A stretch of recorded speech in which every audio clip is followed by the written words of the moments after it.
We are here as government to clarify on certain weighty issues that were raised by the Catholic bishops yesterday at a press conference that questioned the interventions by the government on various issues affecting our beloved country.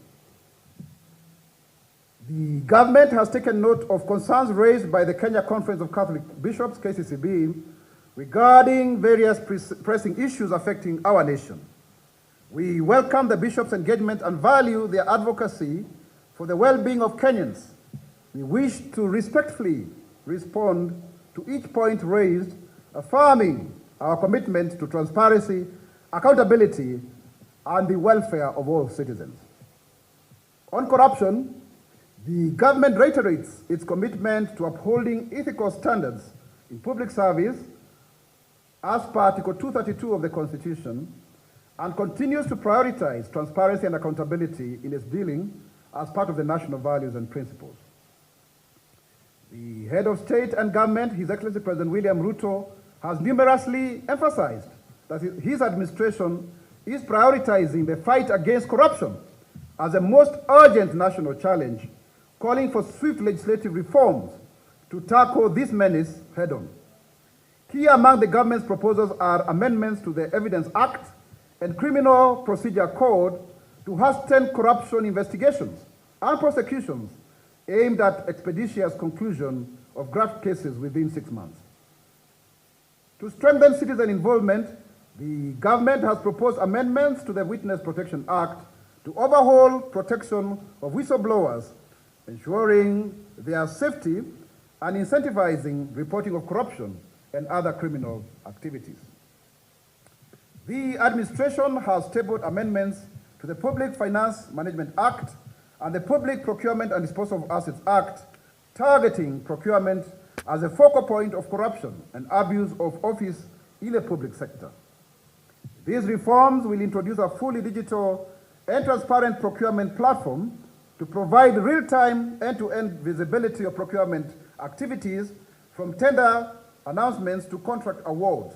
Additionally, the President has engaged Parliament to swiftly pass the Conflict of Interest Bill with a further cautionary commitment that will veto any legislation that fails to meet high standards of accountability and anti-corruption measures. The amendment to the Public Procurement and Disposal of Assets Act also proposed that at least 40% of goods and services procured by the government come from local manufacturers. However, all tenders valued at less than 1 billion shillings will be reserved for Kenyan farms in order to protect our local, micro, small, and medium enterprises from established foreign contractors. This is the real bottom-up. Pesa mfukoni. These proposals will further spur economic growth, creating more jobs, opportunities locally, and truly realize the Buy Kenya, Build Kenya initiative. Thus far, the Ethics and Anti-Corruption Commission has recovered process of corruption and stolen public assets to the tune of Kenya shillings 28 billion, comprising of cash, movable and immovable properties, and other belongings. The government is keen on providing a stronger legal framework and adequate budgetary allocation to the graft watch dogs and to effectively undertake their constitutional mandate and to slay the dragon of corruption. On human rights and fundamental freedoms, the government is deeply concerned about the safety and human rights of all Kenyans. In this regard, the National Police Service has reported that during the June and July 2024 protests, 495 police officers and 347 civilians were injured, with another 42 Kenyans unfortunately losing their lives. And this is the official statistics. We do acknowledge the tragic circumstances and confirm that the DCI continues to investigate any disappearances, even as the Independent Policing Oversight Authority remains focused in identifying and addressing any excesses on the side of police. The government is committed to ensuring justice and the respect of human rights and fundamental freedoms, and it will not hesitate to take necessary actions to uphold all of them and to hold anybody accountable. On NHIF, faith-based hospitals, and government commitments, the government is actively addressing the historical NHIF debts, including the Kenya shillings 19 billion owed to healthcare providers. This is a debt of 10 years.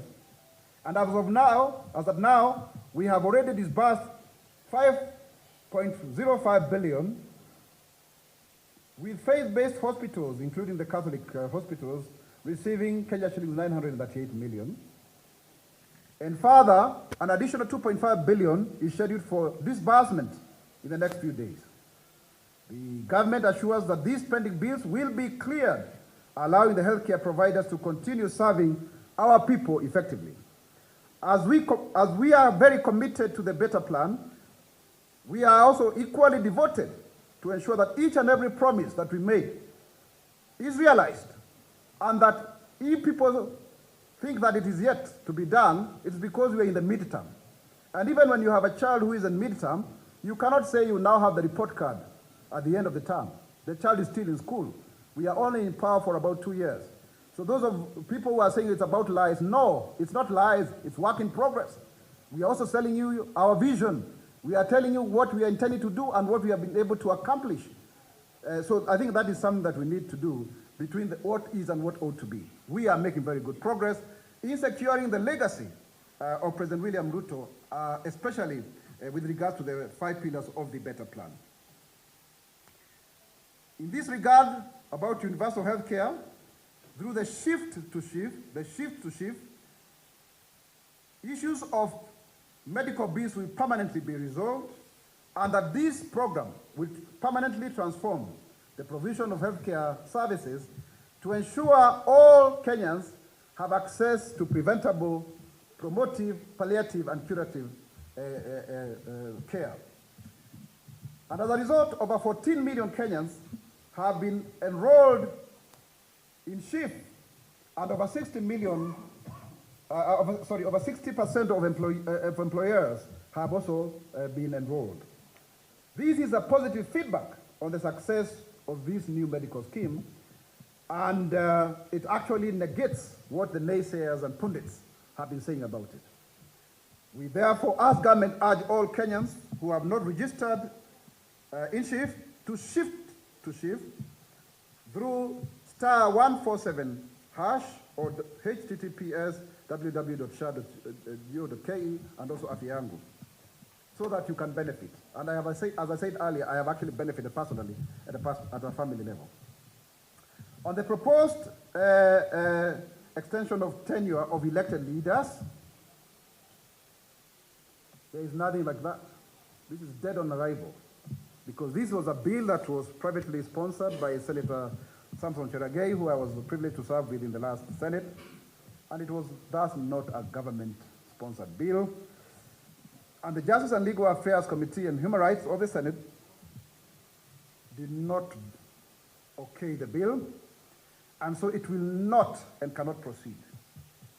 We thus urge the Catholic bishops, respectfully, and all other stakeholders to verify information carefully to avoid sensationalism, misinformation and disinformation, and generalizations and assumptions about proposed pieces of legislation in the country. And we are saying this because a lot of lies were told around the finance bill, which had some of the most progressive proposals in June, leading to its demise. So we cannot countenance a situation where this happens again. The government is committed to upholding the spirit and letter of the Constitution and believes in regular elections as demanded by the Constitution to hold leaders to account. On taxation and revenue-raising measures, the government recognizes the importance of a balanced and fair tax regime and is reviewing measures to ensure that the burden on ordinary Kenyans is reduced.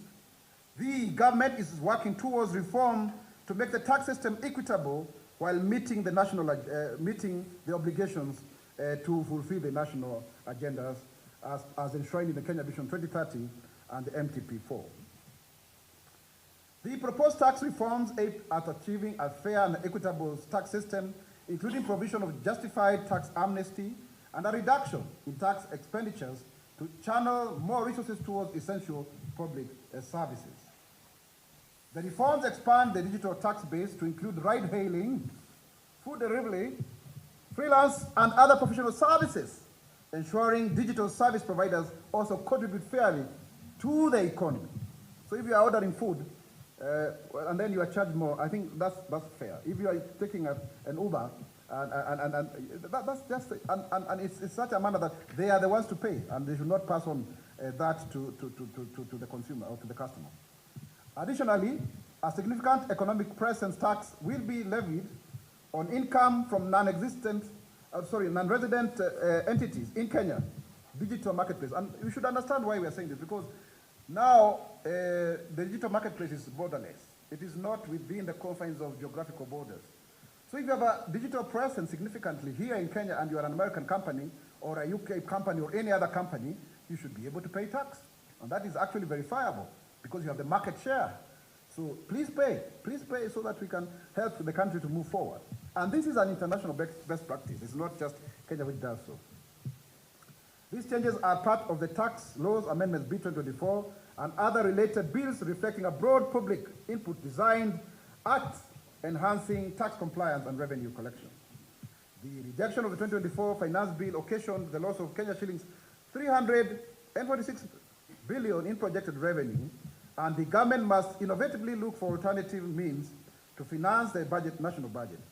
The government has resorted to partnerships with bilateral and multilateral partners, such as the IMF, who recently gave us Kenya shillings 78.3 billion, extended credit facility, ECF, to bolster our fiscal and climate resilience. And this was negotiated in 2021 for your information. And this was the 7th and 8th disbursement. And Kenya shillings 34 billion, a facility from China to help build roads, especially in rural areas. Additionally, the government is exploring opportunities under the public-private partnership, PPPs, arrangement as a lawful and viable alternative to development financing. And this is anchored in law, because I heard the Catholic bishop saying, questioning the law. It's very well anchored in law. The Nairobi Expressway and the Nairobi-Mombasa SGR project are among the key projects that have been financed through PPP arrangements before. The Kaishan Group recently invested Kenya shillings 12 billion in the 35 megawatt or power 22 geothermal power plant at Menengai, Nakuru County, and we invest another 12 billion in a PPP arrangement to establish sustainable green ammonia production in the next 24 months. So we are missing out of a lot of investment as a result of this assistance. The Adani Group is also investing 95 billion shillings to build and operate 3 new transmission lines and 2 substations in the country. These billions would have been borrowed and the burden passed to Kenyans, but they are now investments for the general public, including the dualling of the Nairobi Summit all the way. That is also another project of about 150 billion or more. The government is committed to implementing policies that not only address current fiscal needs, but also aimed at strengthening our national economic foundation for the future. These measures are balanced in ensuring a sustainable public debt to GDP ratio, because we know very well it was actually at 73, but now it has reduced to 68. Very commendable, because we have been able to reduce it by 5%. Our goal is to develop an economy that relies more on robust domestic revenue rather than on foreign debt. On education system and university funding, the Ministry of Education remains committed to the success of the competence-based curriculum and has invested in its rollout, including the construction of over 16,000 classrooms and the recruitment of a record 56,950 teachers. We have ensured that the Higher Education Student-Centered New University Funding Model, NFM, is responsive to students' financial needs, with over 41 billion shillings disbursed since 2023 to support universities proportionately. The government affirms that these efforts are ongoing to improve and sustain the education sector, which serves over 11 million learners across Kenya. On youth employment, the Kenya Kwanza government promised to create employment opportunities to Kenyans, and we have remained innovative to this effect, getting opportunities for our citizens locally and abroad. A total of Kenyans, the number of Kenyans of 105,367 have benefited from job opportunities abroad in the United Kingdom, Canada, Australia, Saudi Arabia, and Bahrain, amongst other nations. The government is also finalizing bilateral negotiations with other countries to expand our labor export market beyond our traditional destinations. And these active destinations are in the sunset stages that include Russia, Poland, and Jordan. And of course, you know, recently we had a negotiation in Germany. In fact, as we speak, Dr. Alfred Mutua has already rolled out a program to go Mashinani, my predecessor, the one who was the first government spokesman, to open more doors, to get more money, and to feed more Kenyans, so that if you analyze the money that we get, about 500, 600 billion, thereabout, most of this money is actually going to maintain families across the nation. And a new recruitment for these foreign opportunities will kick off from 18th of November to 6th of December. Remember, there was actually a stampede here at KICC when people are being recruited to Qatar. It was very successful. And so therefore we encourage Kenyans to seize these opportunities, which not only provide jobs, but also skills and technology transfer to our country. The affordable housing project is not only geared towards decent and affordable housing to Kenyans, but has also created over 160,000 job opportunities to Kenyan youth. Currently, there are over 124,000 housing units at various stages of construction in 75 sites across 37 counties. Further, over 547,000 Kenyans have registered on the Bomba Yangu platform. The Climate Works Mtaani initiative seeks to provide a source of employment to 200,000 Kenyans across the country, with each and every country having at least 1,500 beneficiaries. This approach creates jobs for the youth while undertaking climate action. The initiative has been rolled out in Nairobi before it kicks off progressively to the counties. The government has also operationalized 274 digital hubs, and in collaboration with the private sector, we aim at creating 1,450 hubs in every ward across the country, and over 490,000 Kenyans have since been equipped with digital skills through the Jitume program, with another 149,000 connected to online job opportunities, and I'm a witness to this.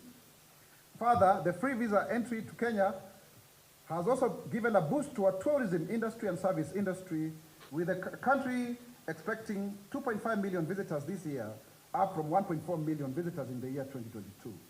The government has also repositioned Kenya as a premier meetings, incentives, conferences, and exhibitions MICE destination, and this KICC is surely very active because of that. This has further empowered the service industry, creating more opportunities for Kenyans. You remember the Africa Climate Summit, the African Development Summit on 60th anniversary, and many other important international meetings. On the reconstitution of the IEBC, the government is committed to having a functional electoral body to ensure that the IEBC undertakes its mandate, including pending by-elections. To this effect, His Excellency the President assented to the IEBC Amendment Bill into law on the 9th of July, 2024. It's good for the Catholic bishops to hear this and everybody else, paving way for the constitution of the IEBC selection panel. The reconstitution of the IEBC has, however, been in limbo due to the replacement of Augustine Muli with Koki Muli by the Azimio la Umoja Coalition Party, which resulted into a tribunal order restraining Parliament from submitting names to His Excellency the President for appointment of members to the selection panel. The President is ready and willing to appoint the selection panel upon the submission of these names by Parliament. So I think that is where the issue is. And in respect institutions, there is a rule of law. Due process must continue. So it's not really, it's not an issue that has been done by the government. It's a political dispute that must be resolved politically and through legal means, because that is how we couch our civility, to ensure that we don't also go by the brow or the rule of the jungle. On the economic outlook, all macroeconomic indicators suggest a positive economic trajectory and turnaround. The exchange rate has stabilized, appreciating by nearly 20% since February, exchange rate, which has reduced our external debt servicing costs significantly by over $1 trillion, by the way. Our forex reserves have risen by $2.4 billion, now covering 4.8 months of imports, the highest level since 2017. And it's also good to say the lending rate is now on average with the banks is about 15.1%. which is very good. That means Kenyans can get more money for investment. And further, inflation has dropped to 2.7%, a 17-year low, significantly easing the cost of living in line with the Kenya Kwanza's objectives. Interest rates are trending downwards, which will lower domestic borrowing costs and free up fiscal resources. Key sectors of our economy, like agriculture, are still on the rebound, buoyed by sufficient rainfall. We prayed for rain, it happened. We believe in prayer, praise God. And our intentional subsidization of production rather than consumption. The fertilizer subsidy from 7,000 to 2,500 and seed subsidy programs have enabled us to produce surplus maize for the first time in 10 years and also produce surplus sugar for the first time.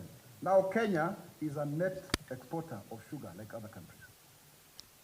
In fact, I remember a certain leader from another country complaining at a meeting that I was in that we are no longer importing sugar from them. That is really positive. The price of unga, fuel, and other basic commodities have gone down significantly, easing the burden of Kenyans. The government has raised the guaranteed minimum price for milk from Kenya shillings 37 in 2022 to now 50 shillings per litre. That is new KCC, representing a 35% increase. As a result, milk production has grown by 13% from 4.6 billion litres in 2022 to 5.2 billion litres in 2024. The government is on track in the implementation of the Beta Plan, and we shall keep our promises to the people of Kenya. Our midterm achievements are a clear indication that our eyes are still on the ball. The government remains open to constructive dialogue with the KCCB and other civil society organizations to address national challenges collectively.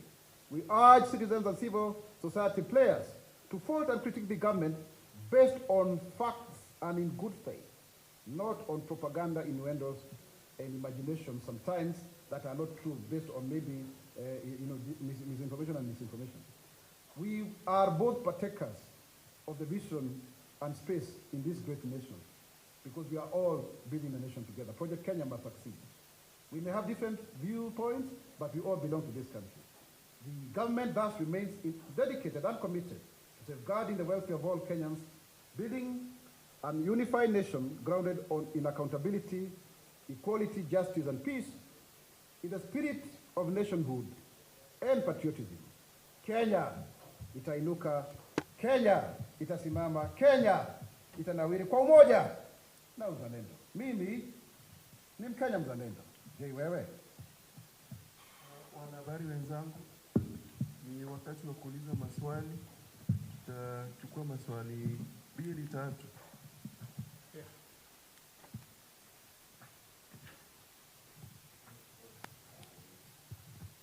Hello, my name is Michelle from Capital FM.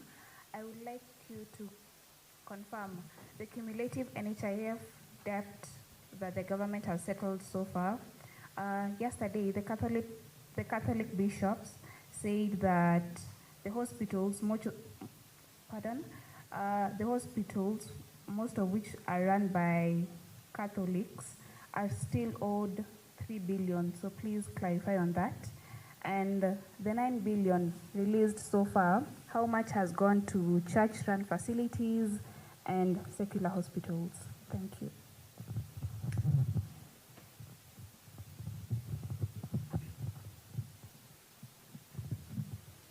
Daktari, habari ya mchana.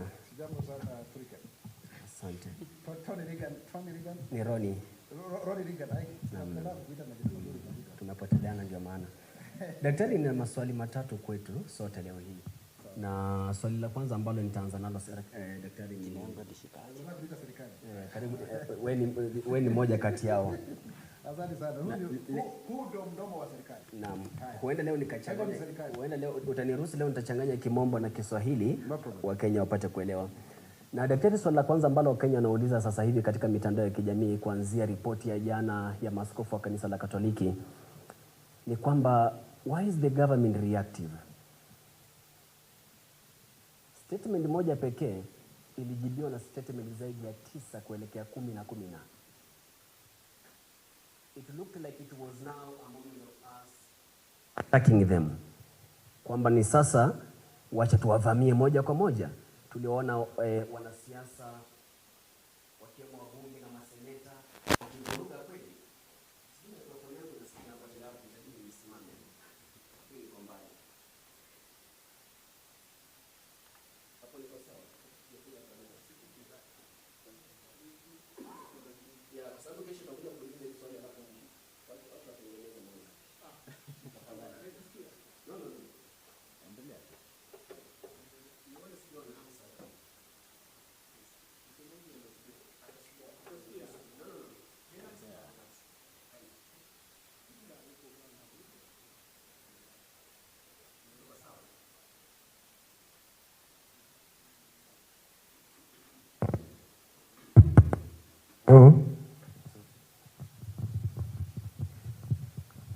Kwa hivyo daktari, swala ambalo nitarejelea ni kuhusiana na why is the government reactive?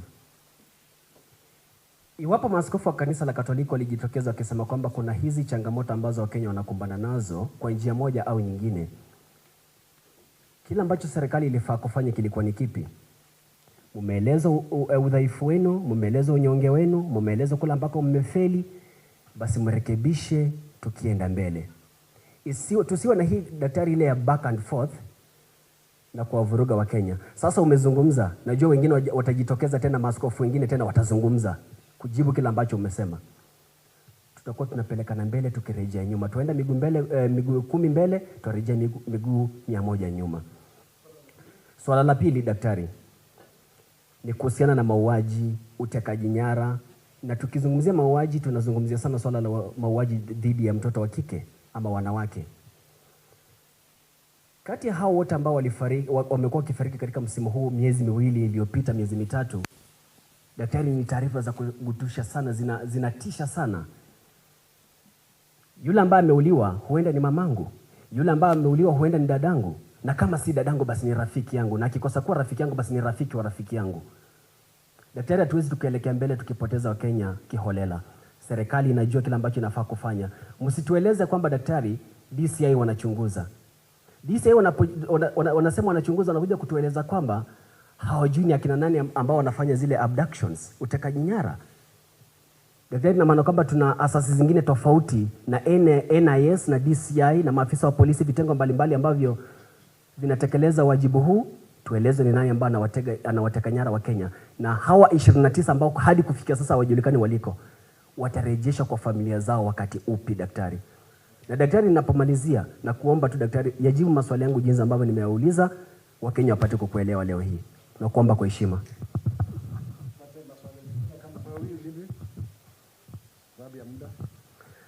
Ujambo, jina langu ni Tilio Marco kutoka KBC.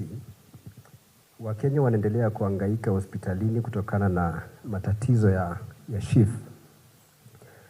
Ni lini serikali inaweza kuhakikishia Wakenya kwamba matatizo hayo yatafika mwisho?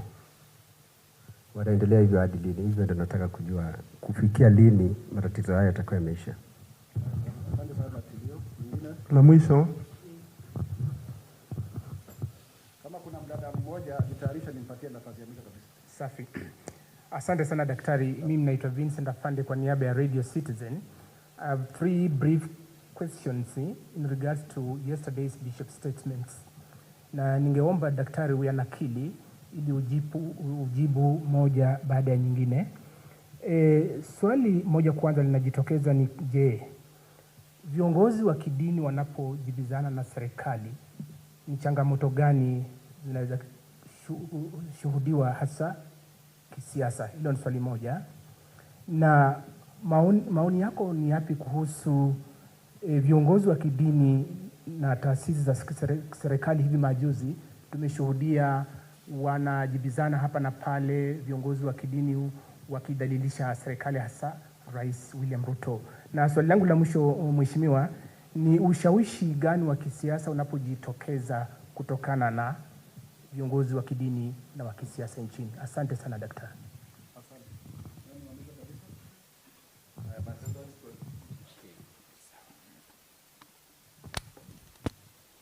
Good afternoon, daktari. My name is Timothy from Mali.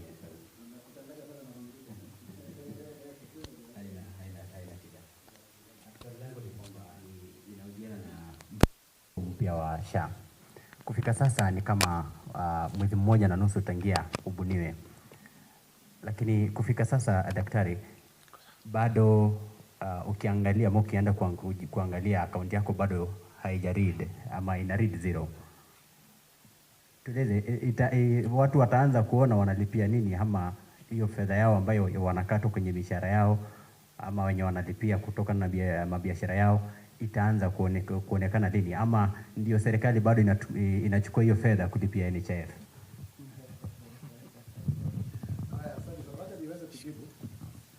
Asante sana Vincent Afande, na Michelle kwa maswali yenu. Jambo la kwanza, Michelle, ni vizuri kusema kwamba tumeweza kulipa zaidi ya yote in English. We paid over 5.05 billion. We are paying another 2.5 billion. And we have 19 billion owed so far. Actually, at some point, the estimate was about 30 billion. And so that has since been verified. The official statistics what has been released. And also, Michelle, 938 million has been paid. I may not be able to tell you how much has gone to various hospitals, whether they are faith-based owned or private or government. But I can tell you without a doubt that a significant amount of this money has gone to faith-based hospitals, including those owned by the Catholic Church. And there are 1,414 that have registered against 2,498 from private sector and over 4,670 from government. So you can see government is more compliant. So we will continue to pay until we finish. I think this is what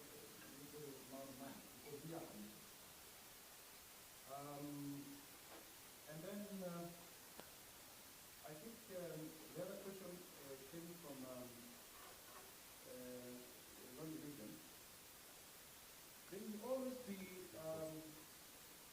arrested from government. And we need to respond because... Daktari, tumepoteza sauti ya tufanye.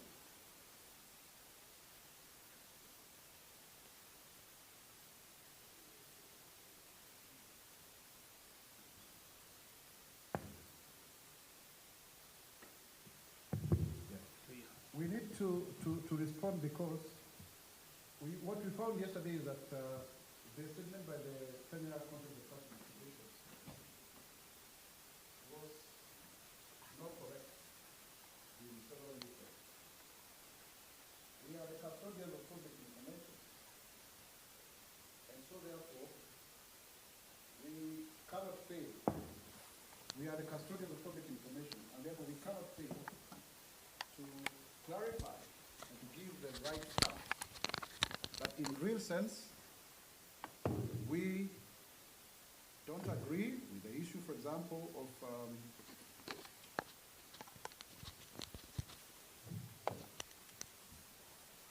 we do not agree with the issue of saying that we have agreed to extend the contract. That one, I think that is not true. We question, for example, the issue of the fight against corruption when we have the Council of the opinion, the past amount of things in premise, we do not agree because we have reformed the education system in such a manner we have budgeted for 6,000 teachers at school and home, and allocated for 41 billion, a huge amount, the hugest amount in that term. For universities, when we are actually constructing like 16,000 classrooms across the country, when we have 105,000 people who got in jobs in the last 3 years across the country and counting, when we have over 14 million Kenyans registered under SHIP and still many more counting, those are successes when the cost of living has actually come down. So we have to respond, because if we don't respond swiftly, it means people will be misinformed, and the Catholic Church has got a lot of faithful. There's a lot of adherents, and these are people who will believe they are bishops and priests, and we take them seriously because they are a key, segment of our society. They are very influential, so we must respond, going forward, and we will continue seeing this, and also collectively and individually, going forward. I think I've answered you that question, Mr. Ronnie Reagan. The other issue is about, and also, why do we also respond before I get out of that? It's because we also want to showcase what we've been able to do. Because they said, oh, we are involved in lies. But we are telling you, we are in the midterm, and we are reporting progress. You cannot tell a child, because they are coming to school in midterm, that they have failed their end of term exam. I think that's not right. We are all parents here, many of us are parents. We give them a chance to do their term. We took a country and an economy that was highly dilapidated, riddled with debt. Still, we were able to pay the Eurobond over 280 billion Kenya shillings. We never defaulted as it was supposed to be. Kenya shilling is the best currency after Argentina in the world, most resilient. I mean, many good things. All the macroeconomics. When inflation is only at 2.7%, it's something to be celebrated. So we need to respond with facts, not just propaganda and public relations exercise. And then, yes, Madam ndugu yangu kutoka KBC, Tilio, nimekwambia mimi mwenyewe nimefaidika na hii shift. Nimelipa na nikalipiwa hospitali katika familia yangu. Kuna matatizo tu ya kuanzia kidogo kidogo, lakini tunaendelea kuyasahihisha vile ambavyo tunavyokwenda. Ni kama gari ambalo liko kwenye barabarani. Pengine litapata panchari, lakini tutasonga mbele. Wajua Waswahili walisema kwamba heri pancha pajero kuliko rafiki mwenye kero. Tunaendelea kubadilisha ile pancha kidogo hapa hivi kule, mwishowe mfumo mpya utakuwa sawa. Lakini ukumbuke kwamba Mheshimiwa Rais alitia sahihi ile miswada mitatu ya kuhakikisha kwamba tuna mfumo mpya wa afya tarehe 19 Oktoba mwaka uliopita. Tulikuwa tuanze kusajili watu tarehe 1 mwezi wa Machi. Lakini mwezi wa 3 tulipelekwa kotini, watabibu wakakwenda mgomo, tukasukumana hapa. Mwishowe tumekuja kuanza tarehe 1 Oktoba. Tumepoteza mwaka mzima. Kwa hiyo shida kama hizo ni kwa sababu ya matukio kama yale, na Wakenya wana uhuru wa kwenda kotini na hata kuitisha migomo, lakini lazima tusuluhishe mwishowe. Tumepoteza muda mwingi sana. Afande, nafikiri umeuliza masuala ya kidini kwa sababu kuna ushawishi mkubwa sana wa dini. Na pia kuna uungwaji mkono mkubwa sana wa serikali kwa sababu inaundwa kisiasa. Kwa hivyo tuko katika kama soko moja. Na soko hilo ni Kenya. Lazima tusemezane. Na wakitukosoa kwa sababu tunawaenzi, kwa sababu tunawaheshimu, kwa sababu hawa ni viongozi wetu wa kiroho, lazima tuwachukulie seriously. Sio kama mtu kupayuka pale. Hawa ni maaskofu. Wamevaa nguo zao, wanatubatiza, wanatupatia kipaimara. Kwa nini wewe mwenyewe usimchukulie mtu huyo kwa uzito zaidi? Na wakiwa kwa pamoja kongamano. Ndipo sasa tuwajibu. Tunawaheshimu, lakini pia lazima tuambie ukweli uliopo. Na tunawaita waje kwenye mkutano. Mheshimiwa Rais yuko tayari kukutana na wao ili tuweze kusemezana na kujadiliana zaidi. Na wana ushawishi, tunakubali. Na tungependa ushawishi ule pia utufaidi sisi kama serikali. Na pia wao wafaidike na huduma za kiserikali kwa sababu pia ndio walipa kodi na pia ni washikadau wakuu katika serikali hii yetu ya Kenya. Nafikiri Timothy Turiken, swala lako lilikuwa lini hususan? Niwacha nikuulize hapa. Nafikiri what was your question?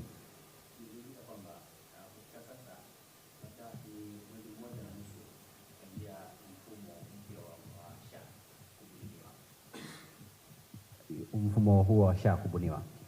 Lakini kufika sasa ukijaribu kuangalia labda akaunti yako bado. Sawa, asante, nimepata. Itachukua muda kwa sababu unajua tunatumia teknolojia, lakini kile ambacho umelipa kitaweza kuoneshana pale. Tusiwe na tashwishi hata kidogo. Lazima kuwe kuna shida kidogo kidogo na mwishowe tunarekebisha mambo, tunakarabati hivi kile tunasoma hapa. Sometimes kuna downtime ya hiyo mambo ya star 147 pengine afya yangu, lakini mwishowe tunasonga mbele tu, tukiendelea tukipitia watu wengi pengine wana jam system na kadhalika nini, lakini yote itakuwa ikisawazishwa. Hakuna pesa zozote ambazo zitapotea kwa sababu unajua kile ambacho umekilipa na kile ambacho umefaidi. Lakini tukumbuke kwamba si ati wewe unaweza kupatiwa zile pesa ambazo wewe mwenyewe umechangia. Kama mimi nalipa shilingi 22,000, lakini kuna mtu analipa shilingi 300, afaidike kwa pesa ile. Mimi sio mgonjwa. Wewe watu ambao tunalia kwamba watu wagonjeke. Wasikia Turiken. Hizo akaunti zipo sambamba na hakuna ufadhili. Hakuna ubadhirifu wote kumradi ambao utatendeka wameweza kufaidi. Lakini tukumbuke kwamba hasidi hana sababu. Pia hao pia wapo na washindani wetu, wapinzani wetu pia wanaikosoa serikali. Niliwaona jana wakikosoa mfumo wetu wa elimu. Walikuwa pale akina Martha Karua na wengineo. Tunawaheshimu. Watoe maoni yao. Akina Kabando, kina Mkisa Kitui na wengine ambao niliwaona hapo, tuwasikize, turekebishe. Mwishowe Wakenya wataamua ndio watafaidika. Asanteni sana na Mungu awabariki.